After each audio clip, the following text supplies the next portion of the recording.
大家好，歡迎嚟到 Get Alive 頻道，一個探索真實人生故事嘅頻道。透過分享那些不向命運低頭、勇敢追夢嘅故事，希望可以啟發每一位聽眾，用自己嘅方式打造屬於自己嘅不平凡人生。咁今日咧，想同大家探討一個可能係好多人心裏邊嘅一個疑問。就係點解張雨晨明明唱功咁好，咁有才華，外形又討好啦，又有觀眾緣，卻要等到中年好聲音先至可以被大家看見呢？佢係咪真係純粹係運氣唔好，又定係話佢懷才不遇，又或者係因為背後仲有咁深層次嘅原因係我哋唔知嘅呢？咁呢條片呢，我就會同大家一齊分析一下，到底呢20年嚟發生咗啲乜嘢事，點解佢要兜咗咁長咁難行嘅路，先至可以再次踏上今日呢個舞台，讓大家看見嘅。咁其實呢件事呢，同張雨晨本身嘅才華或者個人原因係冇乜關係嘅，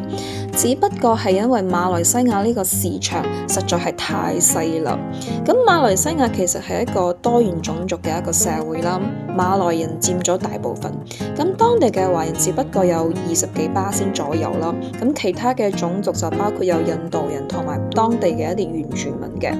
如果一個歌手要主打華語專輯或者係廣東專輯嘅話呢，其實個市場真係非常之細嘅。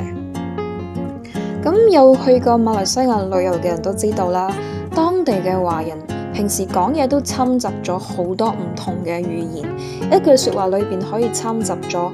中文啦、廣東話啦、福建話啦、馬來文啦、英文啦等等嘅，甚至有唔少嘅當地華人呢，其實自細係受英文教育嘅，根本都唔會聽中文歌曲，佢哋會更偏向西洋嘅音樂。所以就算你喺當地出華語專輯嘅話呢，其實你嘅聽眾嗰個群都非常之有限嘅。咁呢個亦都解釋到呢，點解張雨晨參加咗 Malaysian Idol 之後攞咗第3名，都咁有才華都冇辦法紅起嚟。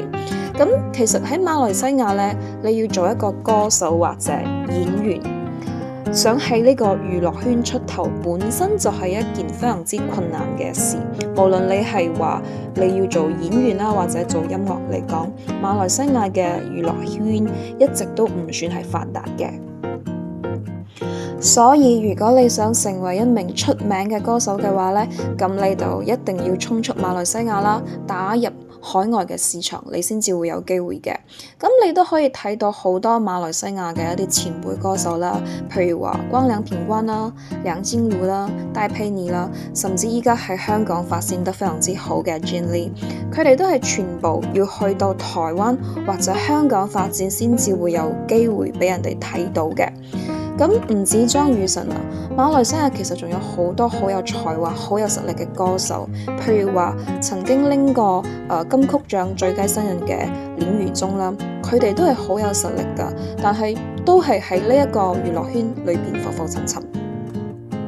但係話雖如此，你亦都可以咁睇，如果你喺馬來西亞呢個咁細嘅市場都可以突圍而出嘅話呢，咁就證明咗你係 best of the best。所以你可以見到嗰啲可以紅出馬來西亞嘅歌手或者演員呢，佢哋一定都有一啲好驚人嘅實力。好似我哋嘅第一位華人奧斯卡影后楊紫瓊啦，佢亦都係嚟到香港發展，先至有機會企上國際嘅舞台。所以咧，佢都喺奪得奧斯卡影后嗰時候，佢都特別感謝香港嘅娛樂圈。咁張雨晨其實同楊紫瓊都係一樣，佢哋都係來自馬來西亞嘅怡保。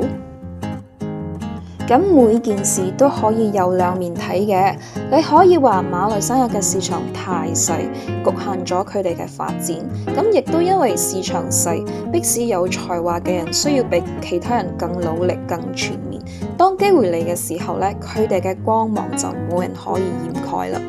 咁我都相信皇天不負有心人，所以張雨晨今日可以喺中年好聲音發光，唔單止係因為佢有才華，更加係因為佢20年嚟從未放棄過自己嘅音樂夢想。